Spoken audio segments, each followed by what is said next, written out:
César Romão com histórias que inspiram, mas tá Olá, querida. muito carnavalesco? Tudo bem? Como vai? Como é que você está? Bem, é uma elegância, Que não é? isso?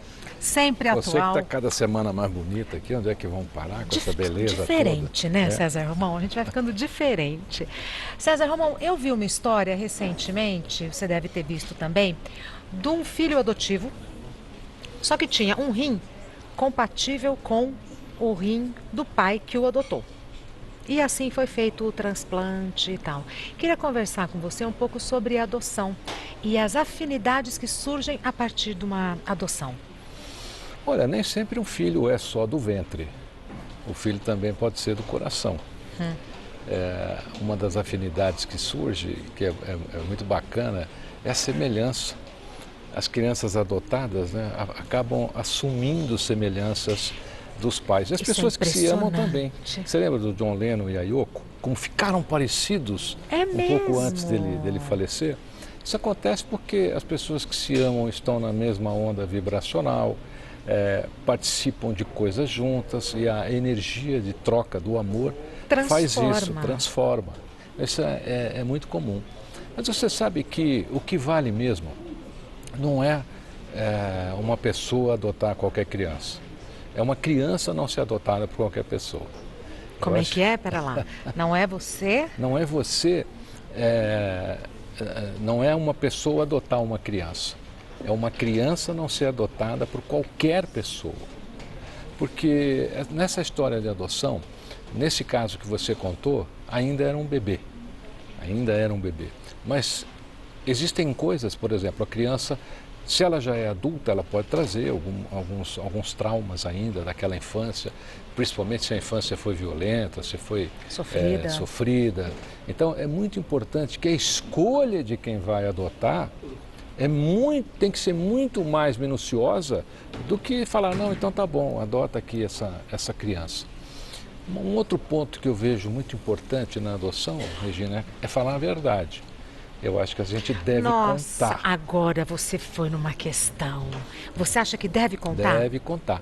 Eu acho que quando você cria laços de amor, você não deve temer que a criança troque você se descobrir o pai adotivo. Porque você tem o laço de amor, ela foi criada no seu coração. Muita gente não conta por causa disso, tem medo. Ah, mas se conhecer a mãe, se conhecer o pai... Nossa, então não fala por uma questão egoísta. Só isso. Não é? Porque o correto, na minha opinião, é contar a verdade. Por quê? O rei Arthur, quando estava morrendo, ele estava nos braços de Merlin e Merlin pergunta a ele, Rei Arthur, o que eu devo mais manter no nosso reino para que a sua memória nunca seja esquecida? E o rei Arthur responde, Merlin, a verdade. Sempre a verdade. Mas, Romão, e caso eu seja mãe adotiva, né? Não contar por medo da criança sofrer, se ela souber que um dia ela perdeu os pais ou foi rejeitada. Não tem problema, é verdade. Aliás, uma outra coisa que a gente deve mudar, isso é opinião minha, é parar com essa história de filho adotivo. Olha, esse é meu filho adotivo. Mas quando você apresenta o seu filho, você não fala, esse é meu filho do meu ventre. Tem toda a razão. Você concorda? Este filho é do meu ventre. Você fala assim? Esse é meu filho, é minha filha. Esse é meu filho. Filho é filho. Você sabe por que a gente deve falar a verdade? Nós temos na história da humanidade pessoas que foram adotadas que mudaram o mundo. Moisés foi adotado, né, pela irmã do faraó. A Bíblia é repleta de histórias de adoções. Deus é o maior pai adotivo do planeta. Né? Segundo Efésios, tem lá que Deus diz assim, para você ser meu filho, basta me amar. Então, basta ter amor e você já está adotando alguém. Existe um mito chamado o mito, esse mito é um mito famosíssimo aí, grego, é um mito só, tá bom? O que é mito? É porque ele foi escrito por Sófocles e ele escreveu e essas peças iam para o teatro. Então isso era representado no teatro. Esse mito, ele se refere a Édipo, é o mito de Édipo. Na minha opinião, é um mito que representa essa questão da adoção e responde muitas perguntas, inclusive essa, se conta a verdade ou não. Ou não. O rei de Tebas resolveu ter um filho, o filho nasceu. Com Jocasta. Com Jocasta. Conhece, né? Conheço. Bom, e o filho nasceu e ele resolveu, Laio, o nome do rei, Laio e Jocasta, e ele foi até um oráculo e o oráculo disse para ele: você será morto pelo seu filho e ele se casará com a sua mulher. E o rei Laio, com medo que isso acontecesse, e ainda vai tomar o seu reino, ele pega essa criança, abandona num lugar bem distante, coloca pregos nos pés para que essa criança não escape e a abandona. Só que essa criança é encontrada por um pastor e aí ela é levada para Tiro, e lá em Tiro ela é adotada pelo rei. E o rei adota e essa criança cresce. E quando essa criança cresce, ela vai até um oráculo. E no oráculo ela escuta a mesma coisa que o pai ouviu, que Laio ouviu. E ela escuta que ela vai matar o pai e vai casar com a mãe. Só que como ela não sabia que ela era adotada, ela acha que ela iria matar os pais adotivos. Os pais adotivos. Então ela foge. Nesta fuga a caminho de Tebas, ela encontra alguns mercadores, guerreia com eles, briga, mata todos. Inclusive o líder, que era Laio, que era o pai dele. Quer dizer, ele matou o pai? Sem saber que tinha matado o pai. Quando ele chega a Tebas, ele decifra o enigma da pirâmide, porque Tebas nessa época passava por um desafio muito grande. Então quem decifrasse o enigma da pirâmide,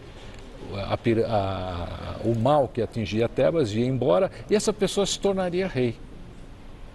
E ele decifra, Édipo decifra o enigma da pirâmide. Édipo quer dizer pés furados.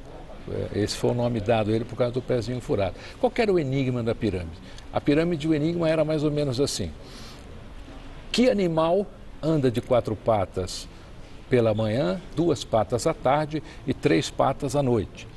E Édipo responde: o homem, porque engatinha quando nasce, anda ereto quando jovem e quando velho usa um cajado.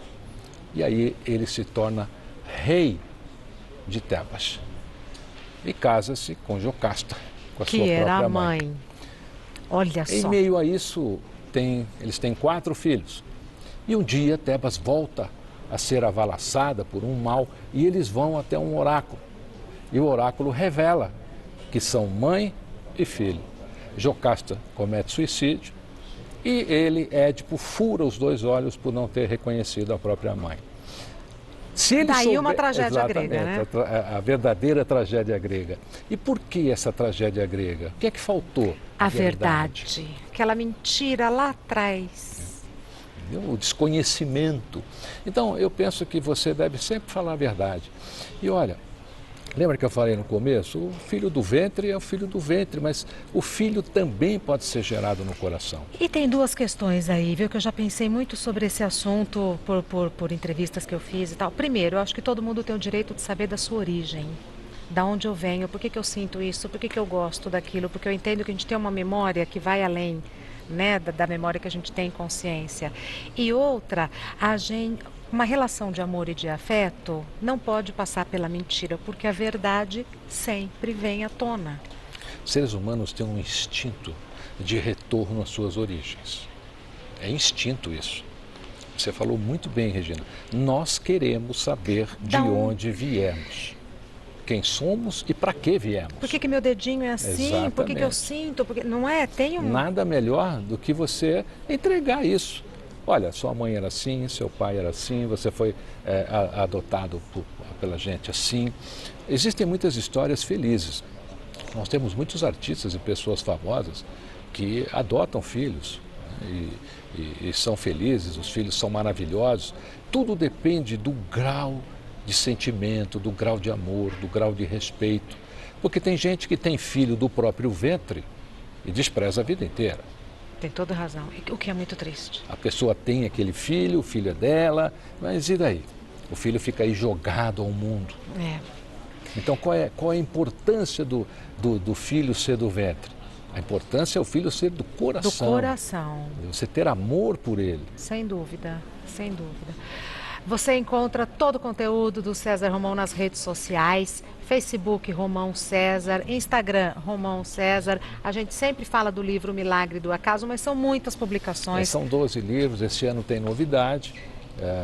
Aliás, esse ano tem uma outra novidade também. Se você não teve chance de assistir a uma palestra minha, a partir do mês de abril já estará disponível lá no meu site um curso digital de 1h30 que você vai poder assistir. Então, não assistiu o Romão no palco, não assistiu na palestra, Romão. Você me leva lá para sua casa, a gente vai ficar 1h30. Muito rever, volta, O curso, reflete, chora. O curso chama-se Seja Protagonista do Seu Futuro. Seja protagonista do seu futuro. Como é que as pessoas vão realmente poder escrever o seu futuro? Porque se você não escrever o seu futuro, você vai viver com o futuro disponível nas prateleiras do mundo. E certamente esse não vai te deixar muito feliz. Sem dúvida.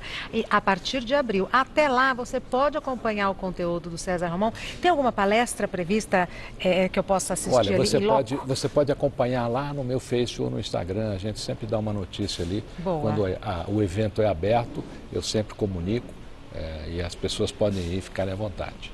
Perfeito, meu querido. Tá bom? Um prazer, uma satisfação te recebê-lo sempre. Viu? Um beijo para a família, viu? Obrigado. Muito obrigada. Vai com Deus, Romão. Obrigado.